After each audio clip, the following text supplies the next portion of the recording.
আজি মহাষষ্ঠী ধৰাৰ বুকুলৈ নামি আহিল মা দুৰ্গা কোভিড প্ৰটকল মানি অনুষ্ঠিত হ'ব এইবাৰৰ দুৰ্গা পূজা প্ৰতিটো পূজা মণ্ডপে কোভিড প্ৰটকল মানি পূজা আয়োজন কৰিবলৈ ইতিমধ্যেই পূজা কমিটিসমূহৰ আয়োজক কমিটি সাজু হৈ পৰিছে এতিয়া চাৰিওফালে উখল মাখলৰ পৰিৱেশ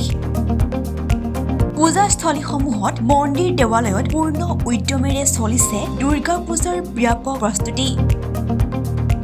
আনপিনে পূজাৰ বজাৰতো গ্ৰাহকৰ লানি নিচিকা হোত এই দৃশ্য গুৱাহাটীৰ ফাঁচী বজাৰৰ কোভিড বিধি মানি পূজা অনুষ্ঠিত কৰিবলৈ সাজু পূজা কমিটিসমূহ